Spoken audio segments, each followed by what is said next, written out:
Rieccoci in diretta. Sostenere i ragazzi nella convivenza e aggregazione è il progetto pilota della parrocchia di Vedelago. Lo scorso autunno un gruppo di cittadini di Vedelago scrive una lettera alla parrocchia evidenziando un disagio giovanile concentrato nel centro del paese e negli spazi parrocchiali. Da qui nasce una riflessione all'interno del Consiglio pastorale che voleva vedere la presenza dei ragazzi non come un problema, bensì come un'occasione per aprire un nuovo progetto educativo.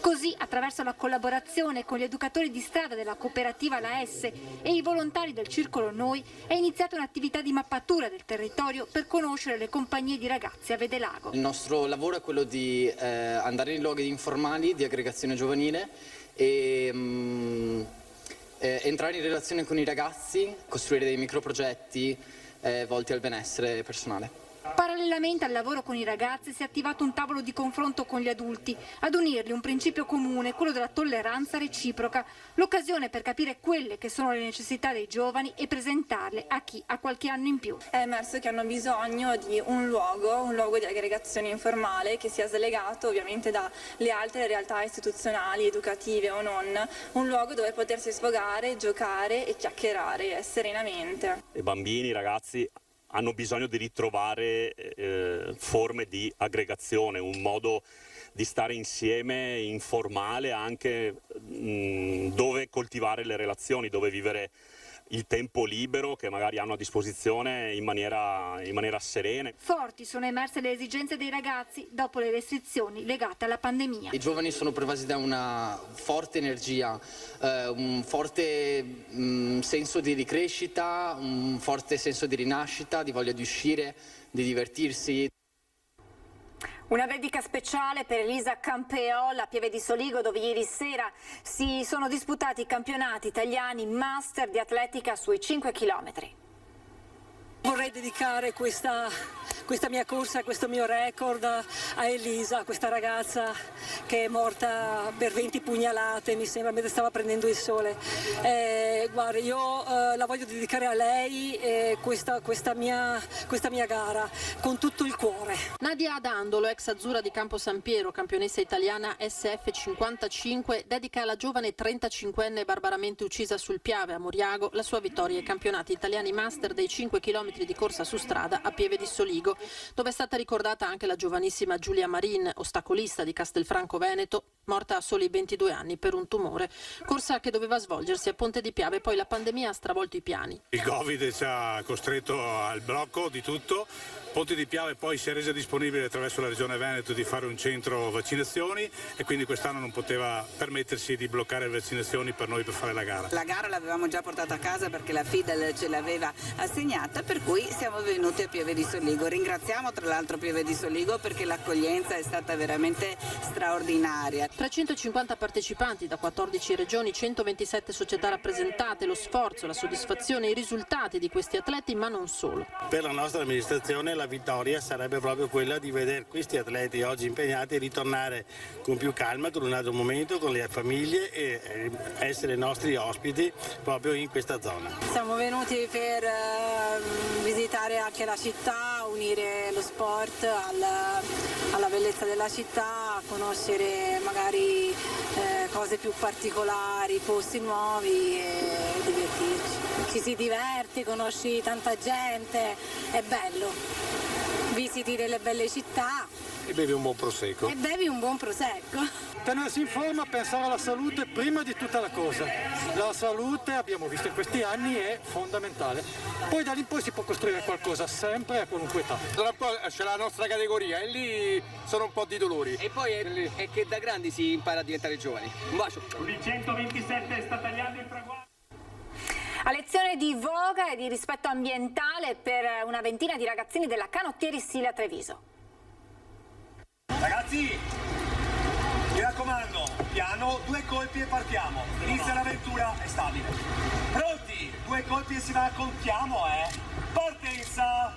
Via! 1! Voce tutti!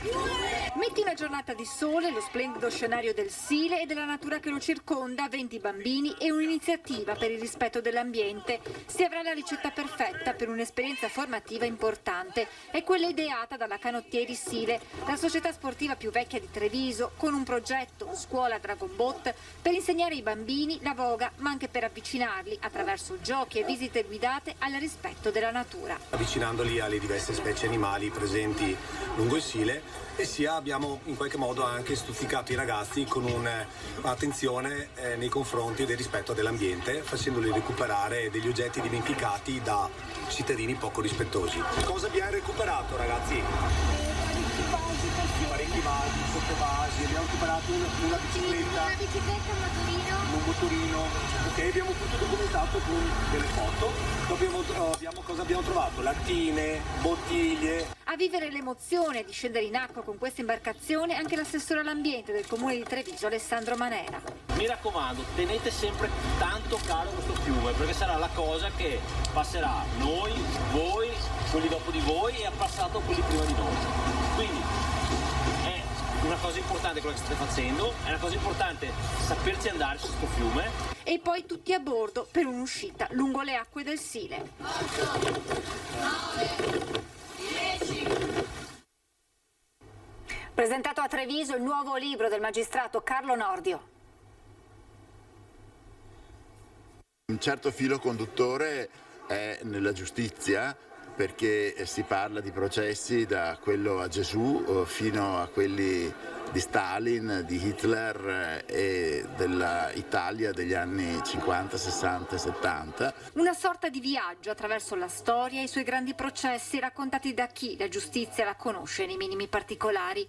Magistrato, ex procuratore aggiunto di Venezia, Carlo Nordio ha voluto raccogliere una parte dei suoi articoli di terza pagina pubblicati su Gazzettino e Messaggero. È lui stesso nella prefazione a spiegare come apparentemente non abbiano un filo conduttore che li leghi, ma in realtà ad accomunarli una volontà ben precisa dell'autore. La ricerca di stimolare la curiosità del lettore, perché si parla di storia in varie manifestazioni, c'è molto della seconda guerra mondiale, ma ci sono anche molti spunti di riflessione filosofica e religiosa che dovrebbero alimentare appunto la curiosità nelle persone. Portare questi racconti nelle scuole, nelle case, renderli accessibili ad un pubblico il più vasto possibile è stato l'impegno di Nordio, anche attraverso un linguaggio adatto. Lo sforzo massimo è stato fatto per renderlo accessibile anche a chi non ha magari un background culturale adeguato, e quindi si è stimolato ad aumentarlo leggendo queste pagine. Siamo alla rubrica della domenica dedicata ai segni della nostra storia. Questa sera vi facciamo vedere gli affreschi che solitamente sono coperti da altre opere d'arte. Sono molti i tesori della nostra storia che ogni giorno passano davanti ai nostri occhi senza che ce ne accorgiamo. E uno di questi è Casa dei Carraresi, nel cuore di Treviso. Tutti la conosciamo per le innumerevoli mostre che ha accolto, e per questo pochi, anzi pochissimi, sanno cosa è davvero questo complesso che si affaccia sul Cagnan della Pescheria.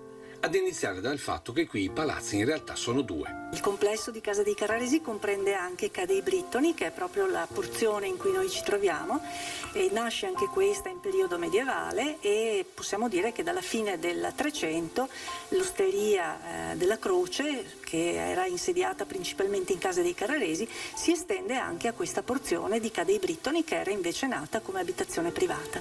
E qui c'è la prima curiosità legata proprio all'oste di allora, tale Giovanni Berton, cognome comune nella Marca. La sua famiglia era originaria di Marsiglia, ma i trevigiani pensavano che Marsiglia fosse in Bretagna, e da lì è nata questa cosa di Ca' dei Brittoni. Ecco lo stemma, che per molti è novità assoluta anche se sta qui da oltre 700 anni. Come molte altre meraviglie è sempre stato coperto da altre opere d'arte. Ora che il momento di mostre non se ne parla, ecco che le case dell'Osteria della Croce diventano esposizione permanente di vere e proprie opere d'arte come questa Madonna con bambino. E questa Madonna con bambino risale alla seconda metà del 400 e in effetti è una porzione di affresco che si è scoperta nel momento in cui è stato restaurato tutto il complesso. Quindi diciamo che dal 1987 è tornata ad apparire su queste mura. Fin qui il sacro, ma all'Osteria della Croce gli affreschi raccontano anche la laicità dei trevigiani del libero comune. Si tratta di scene allegoriche e mitologiche che sono veramente di una bellezza incantevole, non solo per i tratti di queste donne che vengono raffigurate, Diana e le altre sue compagne, ma anche perché ci aprono allo sguardo a quelli che potevano essere proprio i costumi, le acconciature. Volti di figure reali del tempo, ma lineamenti che a guardar bene assomigliano molto a una nostra vicina di casa, un'amica, alla commessa di quel negozio. Dipinti che tra l'altro dimostrano come le trevigiane già in quel tempo potessero esprimere liberamente la loro femminilità. Certamente vedere anche che nell'abbigliamento erano sbracciate, però queste erano anche delle dee, quindi potevano permettersi tutto. Anche postare la gamba? Evidentemente sì.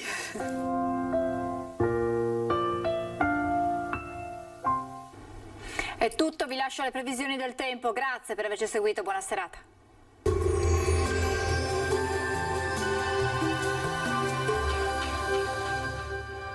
Lasciati ispirare dai nostri pavimenti e rivestimenti R di bagno. Tu scegli, noi pensiamo a tutto il resto.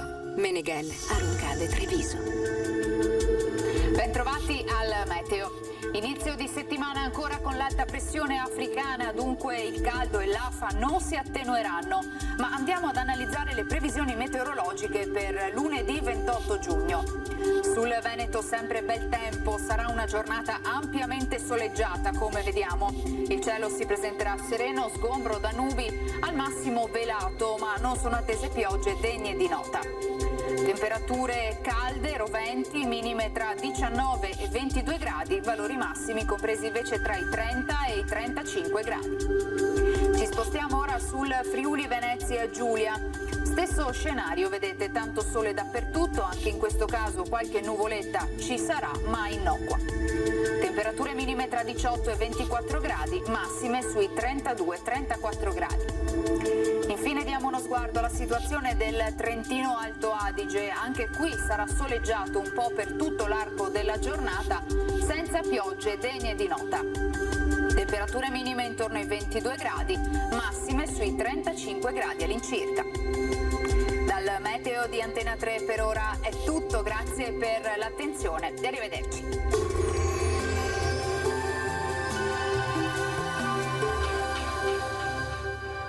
Lasciati ispirare dai nostri pavimenti e rivestimenti R di bagno. Tu scegli, noi pensiamo a tutto il resto. Meneghel, Aruncade, Treviso.